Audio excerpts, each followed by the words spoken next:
Hey les bambins, j'espère que vous allez bien, en tout cas moi ça va nickel. On se retrouve aujourd'hui pour une nouvelle vidéo sur la Championship. Il y aura une journée en plein milieu de semaine. Cela se déroulera entre le 1er et le 2 octobre. C'est la 8e journée. Les rencontres que je vous propose sont les suivantes. Burnley contre Plymouth, Cardiff contre Millwall, Coventry contre Blackburn, Luton contre Oxford, le Queen's Park Rangers contre Hull, Sunderland contre Derby County, Norwich contre Leeds United, West Bromwich Albion contre Middlesbrough, Sheffield United contre Swansea, Preston contre Watford, Stoke City contre Portsmouth et également Bristol contre Sheffield Wednesday. En tout cas, n'hésitez pas à venir nous rejoindre sur le site VIP et les réseaux sociaux. Tout est à l'écran et en description. N'hésitez surtout pas à mettre vos pronostics, vos critiques positives ou négatives, votre pouce et abonnez-vous. On est en train d'arriver aux 18 300. Merci encore. On jette un coup d'œil sur le classement où West Bromwich Albion est premier avec 16 points. Deuxième Sunderland avec 15 à égalité avec Blackburn. Ils ont donc tous les deux en plus le plus 8 au goal average. Juste derrière, deux autres équipes, Burnley et Leeds United avec 14 unités. En fin de classement, une seule équipe a pour l'instant un point, c'est Cardiff. Ils sont légèrement décrochés par rapport à Portsmouth qui est 23e avec 4 unités et 5e Preston North End avec 5 petits points. Et on attaque avec Burnley contre Plymouth. Burnley qui descend de première ligue est bien classé 4e. Ils n'ont pas perdu depuis 4 rencontres. Se faisant accrocher par Blackburn et également par Oxford United, ils ont réussi tout de même à s'imposer à Leeds et contre Portsmouth. Leur adversaire du jour était mal classé et grâce à leurs 2 victoires à domicile consécutives contre Sunderland qui était leader à l'époque et contre Luton Town, leur permet donc de remonter au classement. Ils sont 16e maintenant, mais avec seulement 8 points car ils ont malheureusement perdu donc 3 de leurs 5 derniers matchs, toutes compétitions confondues, contre Watford, Stoke et également West Bromwich Albion, le leader.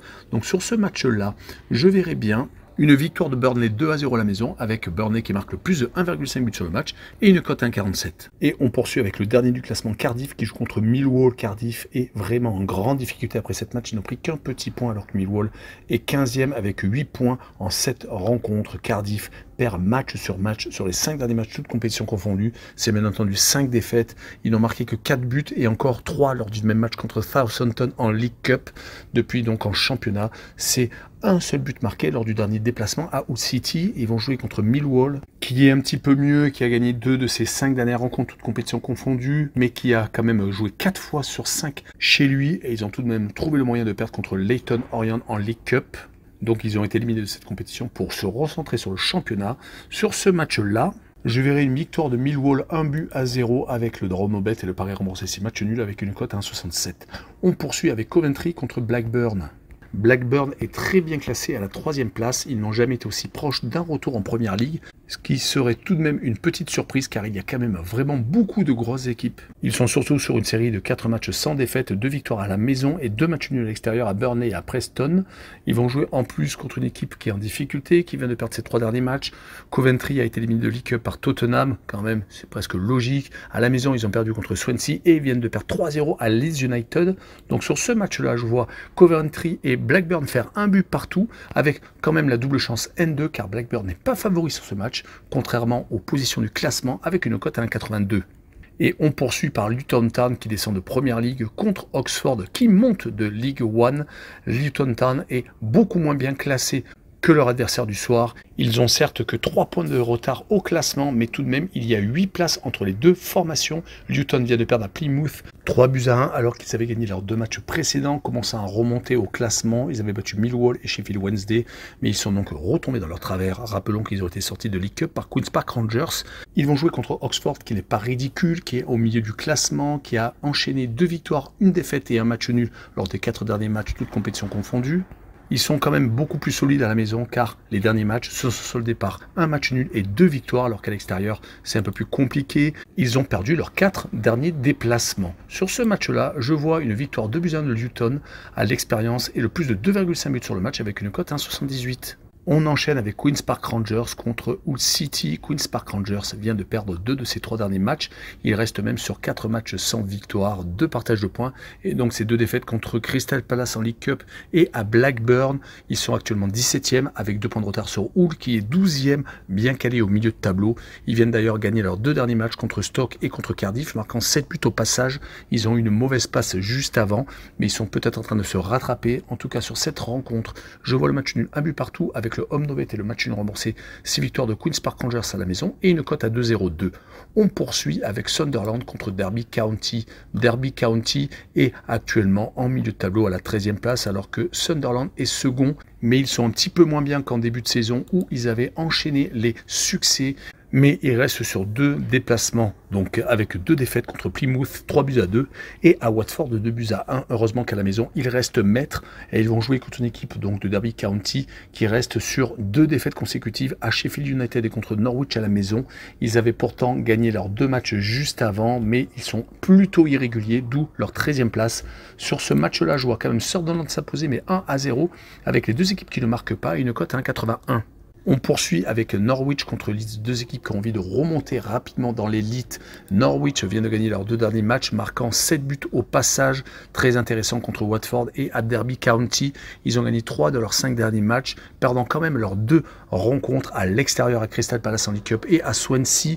Ils vont jouer à la maison contre une équipe de Leeds qui a gagné 4 de ses 5 derniers matchs, qui est en train de remonter au classement, qui est 5e, qui n'a plus que 2 points de retard sur la tête et qui espère donc oublier les barrages perdus contre Southampton lors de la dernière saison. Sur ce match-là, je verrai bien Leeds s'imposer 1-0 à Norwich avec le moins de 3 buts sur le match et une cote à 1,54. Et on continue avec une très belle affiche, West Bromwich Albion contre Middlesbrough. West Bromwich vient de perdre le dernier match contre Sheffield Wednesday, une grosse surprise car il restait sur 5 matchs consécutifs sans défaite depuis leur élimination League Cup. Il n'avait donc plus perdu, avait accroché Leeds et avait réussi à s'imposer 4 fois consécutivement. Là, ils viennent donc de prendre 3 buts à Sheffield Wednesday, une équipe qui est mal classée en plus. Ils vont jouer à la maison pour se rattraper contre Middlesbrough qui vient de gagner 2 de ses 5 derniers matchs, qui a un bilan moyen, 2 victoires nulles et 2 défaites. Ils se retrouvent tout de même 8e, seulement à 5 points de leur adversaire du soir. Sur ce match-là, je vois West Brom s'imposer, mais seulement 1-0 avec le draw no bet et le pari remboursé 6 matchs nuls, et une cote à 1,80.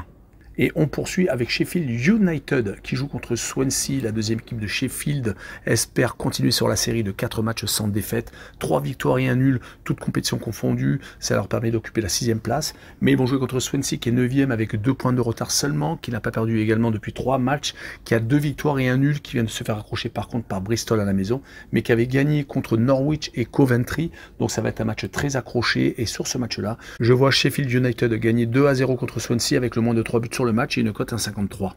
Continuons avec Preston North End qui reçoit Watford. Le 22e du classement va recevoir le 7e. Il y a déjà 8 points d'écart entre les 2 équipes. Preston n'était pas habitué à occuper cette place-là. La saison dernière, ils étaient plutôt dans le top 12.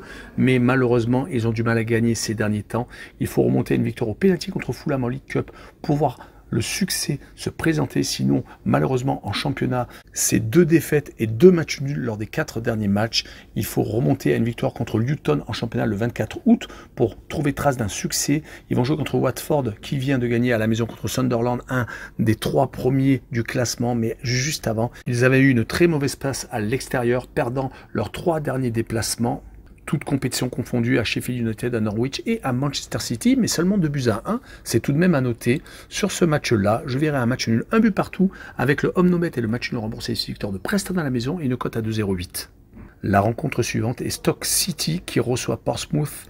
Stoke est pas au mieux ces derniers temps, 3 défaites sur les 4 derniers matchs, toutes compétitions confondues. Ils sont encore qualifiés en League Cup après avoir gagné au penalty Fleetwood Town, mais malheureusement, ils vont recevoir Portsmouth qui est encore beaucoup moins bien avec seulement 4 petits points, qui a fait 2 matchs nuls lors des 5 derniers matchs, toutes compétitions confondues contre Middlesbrough et dernièrement contre Sheffield United, une équipe qui est placée dans les 6 premiers. Mais leurs 3 défaites contre Sunderland, West Bromwich et Burnley les ont fait donc descendre à la 23e place. Sur ce match-là, je verrai bien une victoire de Stoke 2-1 avec les 2 équipes qui marquent et une cote à 1,75.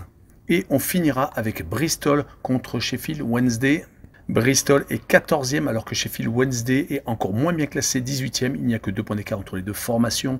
Bristol reste sur un match nul à Swansea et ils avaient gagné juste avant contre Oxford. Donc ils sont plutôt bien ces derniers temps car ils sortaient de 2 grosses défaites à Derby County et à Blackburn. Ils se sont ressaisis. Ils vont jouer contre Sheffield Wednesday qui a gagné également son dernier match à domicile contre le premier. Ils ont même gagné 2 de leurs 3 derniers matchs, toutes compétitions confondues, League Cup et donc championnat. Mais c'est un bilan moyen sur les 5 derniers matchs. 2 victoires, donc 1 nul et 2 défaites. Mais ils vont essayer d'obtenir quelque chose à l'extérieur. Mais je les vois perdre 2-0 à Bristol avec le draw no bet et le pari remboursé. C'est match nul et une cote à 1,59. Voilà, on en a fini avec cette vidéo sur la Championship. N'hésitez pas à venir nous rejoindre. Ciao les bumping!